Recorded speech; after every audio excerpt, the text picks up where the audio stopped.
Hello mga kudkod, good morning. At ito nga ipapakita ko sa inyo ang lugar dito sa amin. Nung isang buwan kasi ay pumunta ako dito sa CWC or ang capital dito sa Pili. Dahil nga si BBM ay pumunta, kaya naman dali-dalidan tayong pumunta para sa educational assistance. At syempre, ito ay natapos na rin, kaya pauwi na kami at ipapakita ko sa inyo ang lugar dito sa CWC kung saan may mga wakeboarding at mga turista rin na dumarayo dito. Kung napapansin niyo mga kakudkod, ang ganda ng lugar dahil may mga cottages dyan. Tingnan nyo naman, may mga modern style at meron din dyang mga light materials or kubo-kubo doon sa isang part dito sa CWC kung saan kami ay dumadaan. Ito nga pala yung exit pagkatapos doon sa pamimigay ng educational assistance, kaya pauwi na kami dito mga kudkod. Ito dinadaan na namin, nakikita nyo naman ang gaganda talaga, as in pare-pareho yan mga kudkod, mga air condition ata yan, parang oo nga, parang air condition.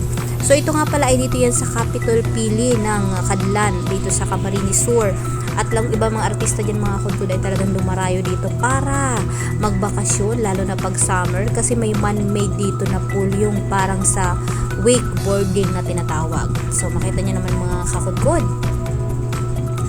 diba? O ayan, nakikita nyo naman green na green yan at talagang namangha ako dyan sa pagkalinis at syempre preskong preso ang kapaligiran. O ito, makikita nyo mga kudkod, andyan yung sinasabi ko sa inyong wakeboarding. O ayan, may mga tumatambay-tambay din. O ayan, ang ganda ng panahon dito. Gustong gusto ko na talagang bumaba dyan para naman maligo, kaso nga lang may iwan ako ng sasakyan.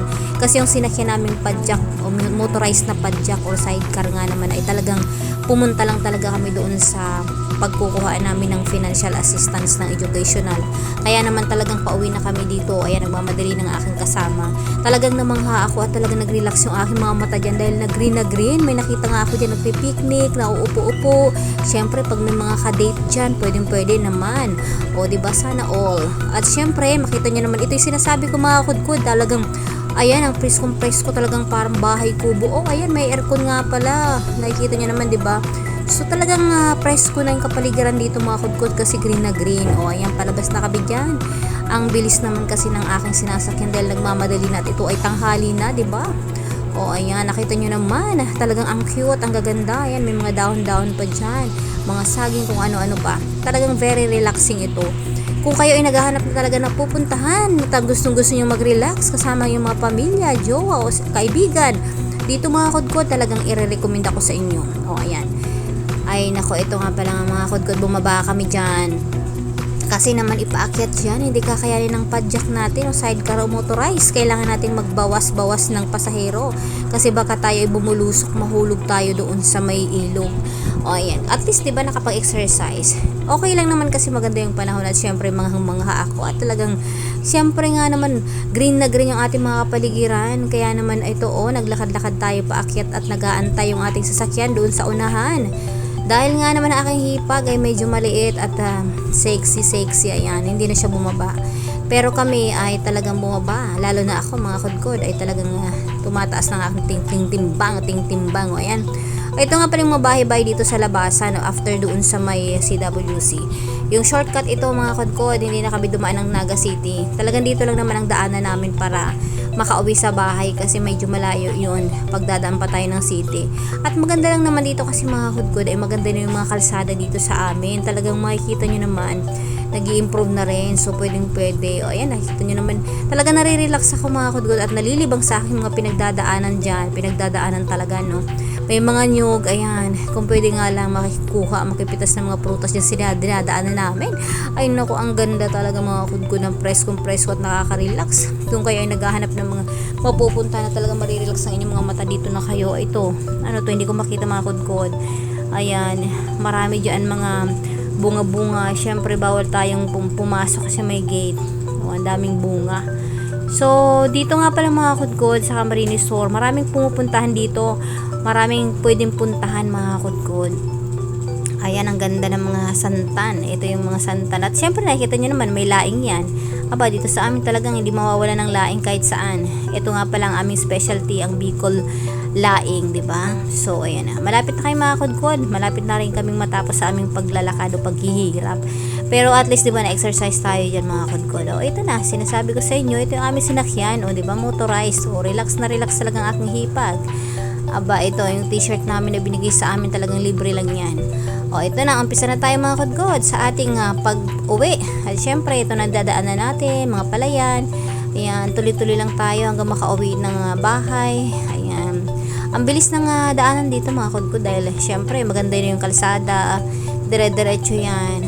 At dito rin para pwedeng dumaan mga kudkod, yung pupunta ng Pili Airport. Ayan, may airport nga pala dito malapit sa amin. Dito ka lang dadaan. Ayan, mabilis lang yan. Pwede ka mag-rent. At syempre, pagdating mo diyon sa airport, ayan, pwede ka na sumakay papunta Manila. Kung pupunta ka ng international airport, meron ding Legazpi. So, dalawa ng airport natin dito. May local, may... Hindi ko alam kung diretso na yung sa international. Opo, parang sa Taiwan nga pala, pwede na dumiretso sa Legazpi International Airport dito sa amin sa Bicol. Masarap talaga buhay o babuhay tumira dito sa probinsya mga kudkod dahil napakasariwa ng hangin. At syempre, kung talagang gusto mong mag-relax, maraming puntahan dito, lalo na kung may sasakyan ka. Nako, kahit ikot ka, tanggal ang stress mo mga kudkod. Ayan, nakikita nyo naman, diba? Talagang worth it ang pagpunta ko, hindi lang na sa financial assistance sa binigay ng ating Pangulong Marcos, kundi dahil di sa aking mga nakita, ayan, nadaanan. At syempre, may pakain pa yun ng lunch. Di naman kami nagutom. Magbaon kami din mga kudkod, pero kinain din namin doon. Kasi yung Jollibee, ay alam niyo na, for kids lang yan.